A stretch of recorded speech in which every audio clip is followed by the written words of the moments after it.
Subscribe to our YouTube channel and press the bell icon to get the latest updates.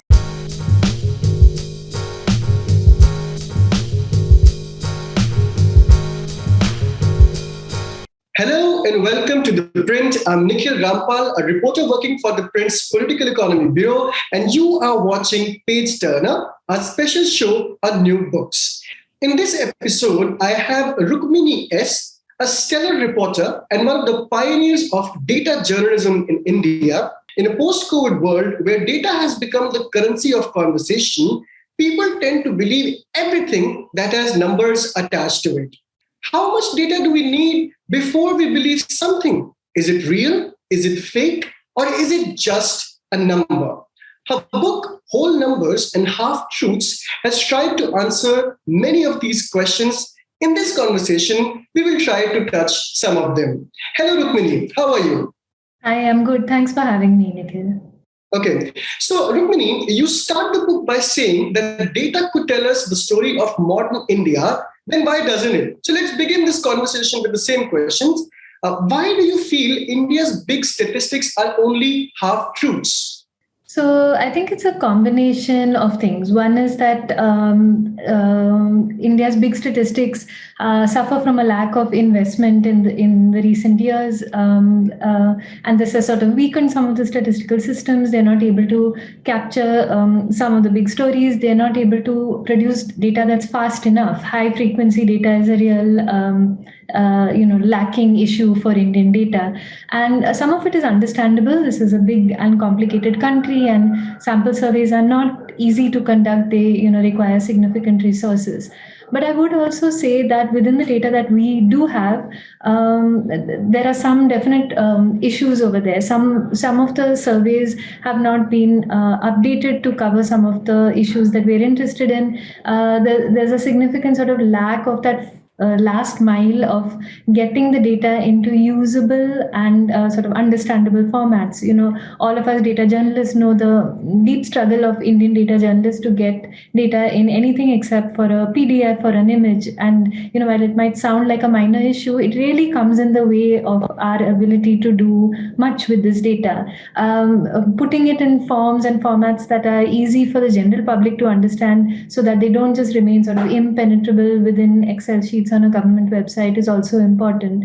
And I think one thing that has happened in the last couple of years is something of an undermining of India's official statistics, the sort of pushing of a narrative that these statistics are not capturing the new India, of new jobs, of new consumption, expenditure. And I don't think this is actually true. Of course, the official statistical machinery could do with some improvement, but undermining official statistics so that you can then feel free to reject negative stories, if that's what it comes out from the data, is a worrisome trend in the last few years. In the first chapter of the book, you tell us the states where women crimes are reported the most are the ones we shouldn't worry about. Could you please elaborate a bit on it?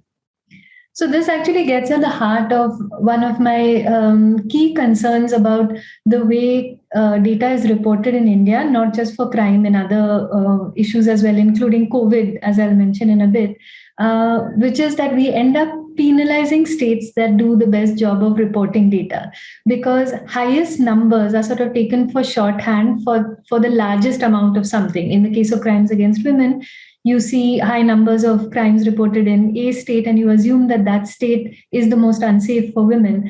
While in a country in which we don't have full registration of crime, in which so many social and sociological forces are at play in the reporting of crime, using these numbers as shorthand for safety and unsafety is problematic. What we're actually probably seeing is an indicator of the state's levels of empowerment and ability to accurately report crime.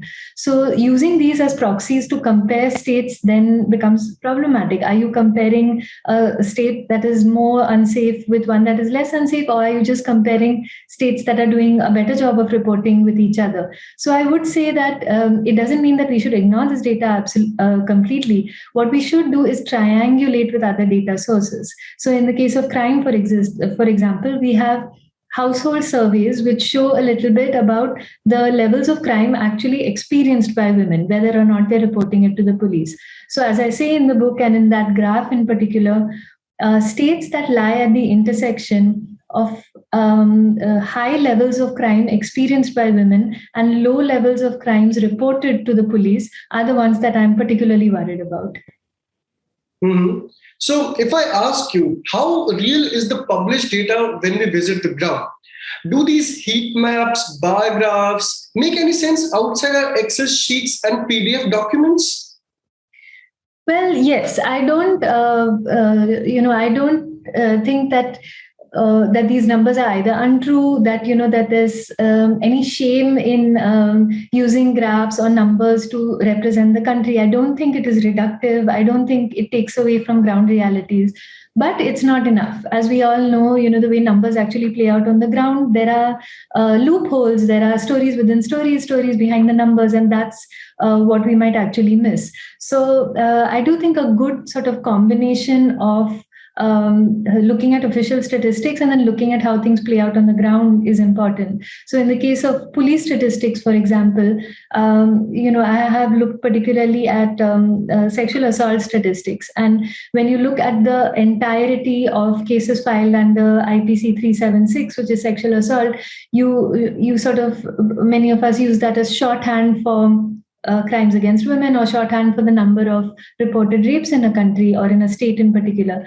But one of the things that I found by reporting on the ground and looking at other data sources, including trials in district courts, looking at court data, showed that 40% of cases in one calendar year that were fully tried in Delhi's 7 district courts under IPC 376 actually involved parental criminalization of consenting young couples, many of whom were interreligious and intercaste. So, as I say in the book, there is a crime going on, but it's not necessarily the one that we think the numbers are showing us. Okay. So my next question is, okay, so this is something related to the youngsters of this country. Like you mentioned in the book, that liberalism is not an Indian virtue. So in a world where youth, especially in the developed countries, is increasingly becoming liberal, advocating equality for all and equality for all sorts, where would a conservative young Indian find itself? So I would say that first of all, the categories of liberal and conservative, as they might have been thought of in Western surveys, may not always apply in necessarily the same ways in India. But if you ask broad questions about things like intercaste and interreligious marriage, love marriage, freedom of expression, the freedom to eat what you want, on those sorts of indicators, young people express views that are, if not as conservative, in some cases even more conservative than older people, including in their opposition to interreligious and intercaste marriage. Now, I think one of the things that is typically assumed about the pathway of a country is that as a country gets richer, more urbanized, and people get better educated, that the sort of shift towards quote unquote liberal values happens naturally. I won't even call these necessarily liberal values. I do think that things like not being casteist, for example, should not even be something that we grade on a liberal or conservative spectrum. These are sort of basic human values if we as a country have not yet got people to feel that intercaste marriage should be acceptable, then it's a national failure, whether liberal or conservative. So I think India is showing that these processes are not automatic. We can't just assume that this sort of acceptance will happen, whether it is about same-sex relationships, interreligious or intercaste relationships. This will not happen automatically. We do have some research and some directions to think about how this change could happen. So, for example, we know from the world of politics that the election of a representative from a historically marginalized caste group or of a woman sort of raises the consciousness of the entire constituency, the acceptability, the willingness to talk as equals. That happens. So, politics is definitely one pathway towards, especially the way India is doing it through expanded representation, is one pathway towards these sort of human values. We've got a long way to go to make it simply unacceptable to express casteist or Islamophobic views. Whether or not people actually believe it, in US surveys, you will not see such direct acceptance of racist beliefs. This doesn't mean that the US is not racist. It does mean that people don't feel that it's acceptable to say that. Perhaps the difference is that we've not yet reached a point in India where it's even considered unacceptable to say it, let alone what people actually think in their homes. So, like you mentioned, that in high income may welcome liberalism. So, very recently, I should point this out, very recently, the UK's Department of International Trade said that India will be the world's biggest economy by 2050.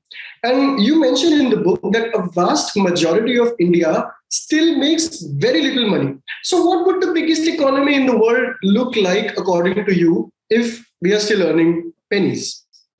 It'll look deeply unequal as it does right now. One of the reasons that although consumption expenditure is a sort of lacking indicator and does not fully explain people's lives, it's not a good enough proxy for income. One of the reasons I enjoy sort of talking about it, making it important in the book, having that graph, is because people find it so hard to believe that they assume the data is wrong and really push back against this data. We all have this love of calling ourselves middle class. Everybody wants to call themselves middle class, whether they're the super rich or not. And when there was the movement in the US against income inequality, there's we are the 99% sort of thing. I saw lots of echoes of that over here. Well, we are not. We are the 1%. You and I, and probably most of the people watching this are undoubtedly the top 1% of earners in this country.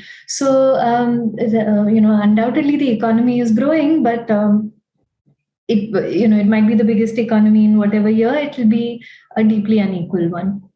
So it might not be visibly as good as we imagine, like seen in the movies or tall buildings and everything, but it will still be unequal. I think the problem in India is, in statistics, there's the question of a mean and a median. Mm-hmm. And, this sounds like a boring thing to talk about, but there's a very specific reason why this matters when we think about India. The mean is just the average of everything. And the median is what at least 50% of people are under or above. So the average income in India, for example, could be quite high because the top earners drive the number very high. But the median is what really matters. It is what at least 50% make. And when you see that difference between the median and the mean, it really shows you how much the top 1% skew the country. So, I have no doubt that there is growth going on. The numbers are undeniable. There has been a period of high growth. But I would also say that official statistics have also shown that income growth is stalling. The reason that the 2017-18 household consumption expenditure carried out by an Indian body that has a pedigreed Nehruvian history, the reason that those numbers were suppressed and never put out even till now for the first time in the history of Indian household surveys is because it showed a stalling of the growth in consumption expenditure. It would have shown an increase in poverty if it had been put out. Okay. So coming to stalling rates, we have something interesting going on now. Without a regressive policy like China, India has done a commendable job in reducing its fertility rates. What do you make out of the politicians who keep echoing the conversation about population control bill? What will it lead us to? This is a great question. I think it's important first to look at the data and then to accept the sort of limits of where data can take the conversation. Because the fact that we don't really need to be worrying about a population explosion, we've known this for quite some time. Demographers have known this for a while, that fertility rates are declining. They're declining across the board. As women get richer with better access to health and education, family sizes decline. There's absolutely nothing surprising about any of this. If it wasn't happening, it would be a big surprise. In fact, it's probably happened even faster than the UN estimated some time ago.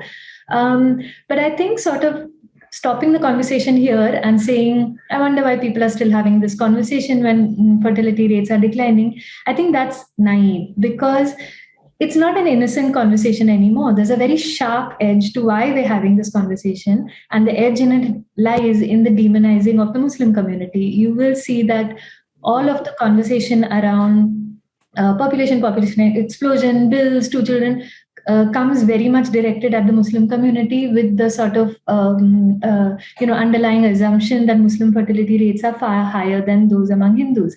Now, what the data does show us over here is that Muslims, being significantly poorer than Hindus in the country, and not having affirmative action, which would have raised votes over the last few years, as it has done for some Hindu communities. As a combination of all of this, Muslim women have lower education indicators and worse access to health. So yes, Muslim fertility is higher than Hindu fertility, as you would expect. However, Muslim fertility is dropping far faster than was even expected. It is dropping even faster than expected.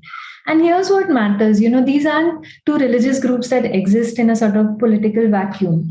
So Muslims in Kerala and Tamil Nadu, Muslim women in Kerala and Tamil Nadu have lower fertility rates than Hindu women in Bihar, for example. So political geography matters just as much. And the development processes that led to better health outcomes for women in Kerala and Tamil Nadu were not religion specific. They raised all boards. They improved indicators for everyone. So, while we should push back against why we're still having this population explosion argument, we should not do it naively. We should realize that there's a very sharp edge to it and push back against that edge, and not just the sort of demography part of it alone. So what this conversation can lead us to, the moment to bring a population control bill, when we have a declining fertility rate, what purpose will it solve? What do you think? So actually, it could have a really damaging impact. As we have seen, there are some states that have introduced, while they haven't introduced laws, they have sort of introduced punitive measures, either financial incentives or punitive measures. Punitive measures in the case of not being able to contest elections at the local body level if you have more than 2 children. And what we have immediately seen in states like Haryana and Rajasthan, where there has been research by the economist S. Anukriti and others, is that it has an immediate impact on the sex ratio. So when families are forced to limit family sizes faster than they would have in the natural process, what they choose to do is have more boys. So it's had an immediate damaging impact on the sex ratio. And we don't need to look very far. We need to look only at our neighbor China to see the horrendous traumatic impact on generations of coercive laws. And from a demographic perspective, it's a terrible idea. For women and girls, it's a terrible idea. And again, let's be honest, it's very clearly directed against the Muslim community. So one can only imagine the sort of hardship that will be inflicted on poor Muslims in particular. Final question. As a data journalist, if you were to rank the value of the statistics provided by a country, how much score would you give to the ones released by the Indian government on a scale of 1 to 10? And what justifications would you give? Well, that's a hard one. It's actually not as low as you would imagine. I would say as high as, say, 7. The National Household Sample Surveys in particular, it's truly inspiring that we do capture such a range of information about India, and that we did it at a time when we were a poor country. We became the envy of the developing world that was emerging out of the shadows of colonialism, just out of the ambition of our statistical program. So that pedigree continues. There's also impressive new private household surveys that's going on. The points that I would dock are for frequency. It's just not fast enough. And also for recent worrying trends towards either delaying or suppressing inconvenient data. So not as bad as you'd think. So it's not a 10 on 10, which means that there is still a lot of scope for improvement. We can have another conversation about how it can happen, but I definitely recommend that you get this book, which Rukmini has written with passion and added lucid charts. I hope the book does well, Rukmini. Thank you so much for joining The Print. Thank you so much, Nikhil. Thanks for having me.